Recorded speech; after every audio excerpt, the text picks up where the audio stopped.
I'm taking your ground chuck, but don't hold it against me. I'm doing you a favor. It smells spunky going on rotten.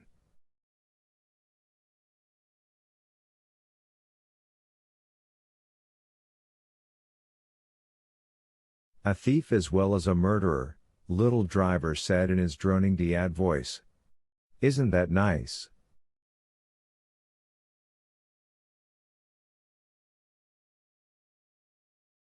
Shut up, Lay, she said, and left. 43. Before you shoot yourself, why don't you think for yourself? As she drove the old pickup back down the windy road to Alvin Stroke's house, she tried to do that.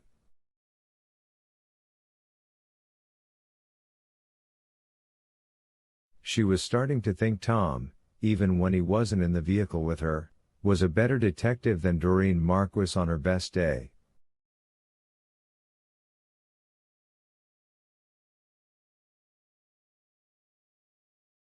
I'll keep it short, Tom said.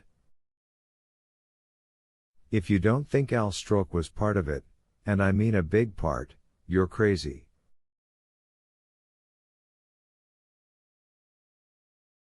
Of course I'm crazy, she replied. Why else would I be trying to convince myself that I didn't shoot the wrong man when I know I did?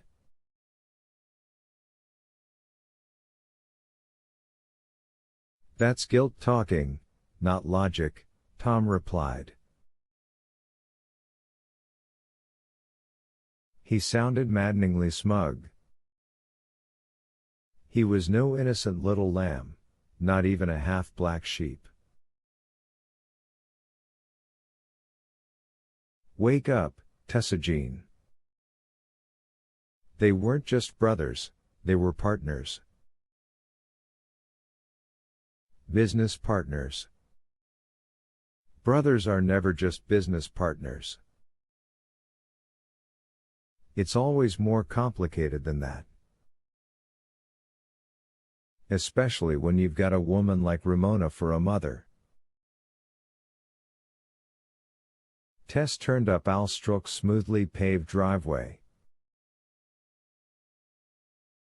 She supposed Tom could be right about that. She knew one thing, Doreen and her knitting society friends had never met a woman like Ramona Norville.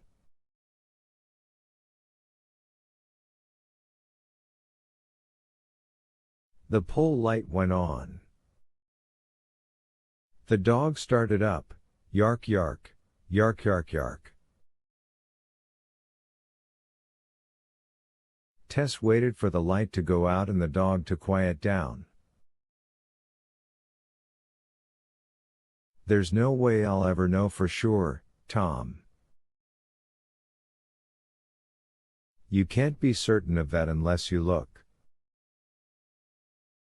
Even if he knew, he wasn't the one who raped me.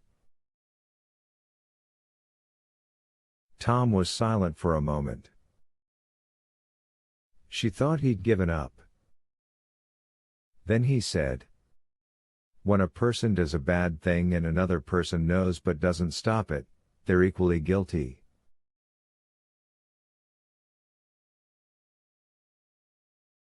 In the eyes of the law? Also in the eyes of me. Say it was just Lester who did the hunting, the raping, and the killing.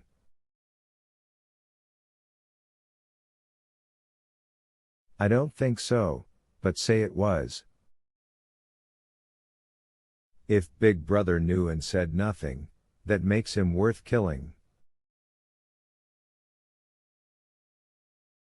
In fact, I'd say bullets were too good for him. Impaling on a hot poker would be closer to justice. Tess shook her head warily and touched the gun on the seat. One bullet left.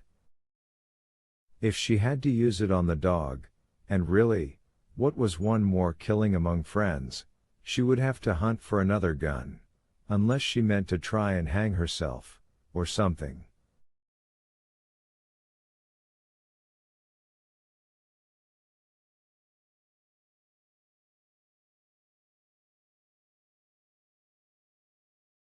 But guys like the Strokes usually had firearms.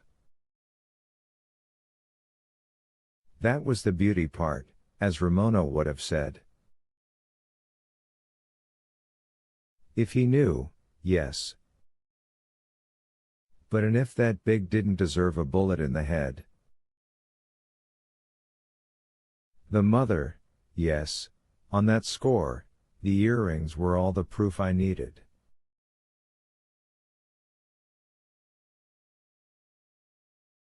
But there's no proof here. Really? Tom's voice was so low Tess could barely hear it. Go see. 44. The dog didn't bark when she clumped up the steps, but she could picture it standing just inside the door with its head down and its teeth bared.